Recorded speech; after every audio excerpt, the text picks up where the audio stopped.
Eh bien, c'est article 218 de la Constitution.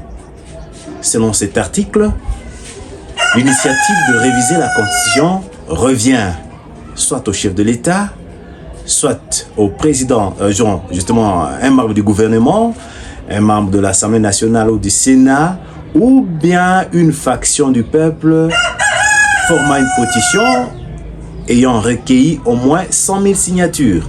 Et par cela, si vous avez une proposition que vous voulez soumettre à une révision de la Constitution, vous pouvez facilement vous adresser au Parlement et c'est le chef de l'État maintenant qui doit faire, soit si cela est approuvé, le chef de l'État convoque le référendum ou même on passe par le vote du Parlement constitué par l'Assemblée nationale et le Sénat.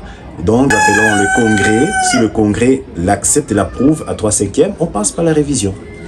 Et cela peut-être peut se faire en combien de temps, ou ça peut prendre combien de temps pour que cette modification puisse être admise peut-être par des instances concernées? Disons, pour qu'une révision d'abord puisse être approuvée, j'ai bien dit qu'il y a une procédure. La procédure, j'ai bien cité les personnes habilitées pour donner cette initiative ou bien pour activer la procédure. Et après cela, un délai spécial bien prescrit selon lequel ou en déant duquel on peut déjà passer par la révision automatiquement. Et c'est le Parlement qui doit modifier.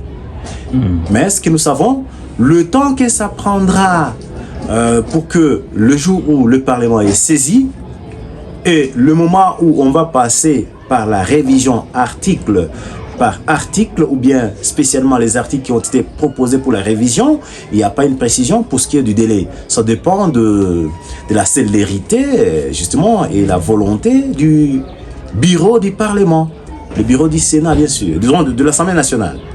Oui, et est-ce qu'en République démocratique du Congo, ces méthodes est faisable peut-être aujourd'hui, depuis que nous avons eu accès à l'indépendance? Depuis que nous avons eu l'indépendance, il y a eu multiples révisions.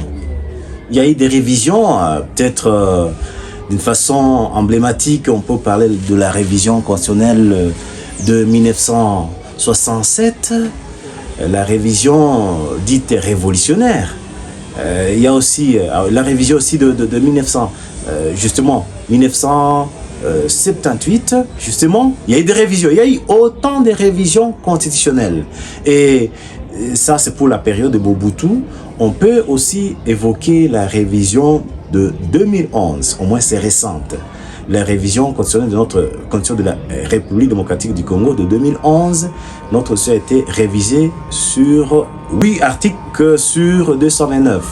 On rappelle, notre Constitution actuelle compte 229 articles et dont 8 articles ont été révisés en 2011.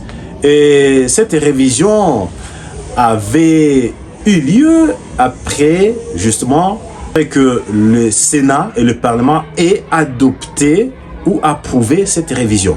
On n'est pas passé par les référendums.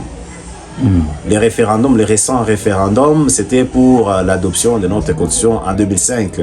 Et pour la révision de 2018, c'était par la voie du Parlement. Approbation du Sénat et de l'Assemblée nationale, 3/5 avait adopté tel que la Constitution le prévoit. Et pour le moment, maintenant, nous ne savons pas est-ce qu'on va passer par si l'on révise. Si bien sûr les personnes qui sont en train de fomenter cette révision, une révision que moi je conteste, bien sûr je ne suis pas d'accord pour une révision pour le moment actuel, les conditions ne sont pas réunies.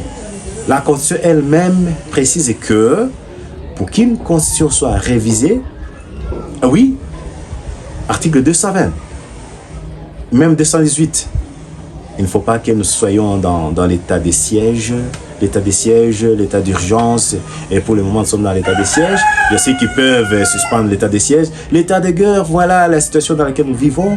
Il y a aussi des articles qui sont verrouillés, même tels que cités à l'article 229, les dispositions. Et pour le moment, nous avons des craintes que ces dispositions dites verrouillées soient touchées, alors que c'est intangible. Ça veut dire, vu la situation actuelle que traverse la RDC, il y a une possibilité de la modification de la Constitution. L'impossibilité, c'est l'état des sièges, d'abord. Nous sommes dans l'état des sièges. Ensuite, ça c'est au prescrit de la loi, de la Constitution. L'état des sièges, c'est une interdiction vraiment formelle et vraiment conditionnelle que l'on ne doit jamais passer par une révision, que ce soit.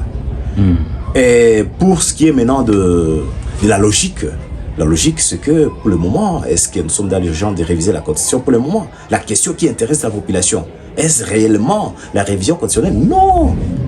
Si nous sommes dans une situation de guerre, on doit chercher des moyens pour que l'on puisse endiguer la guerre. Et pour mettre fin à cette guerre, est-ce qu'il faut passer par la révision constitutionnelle?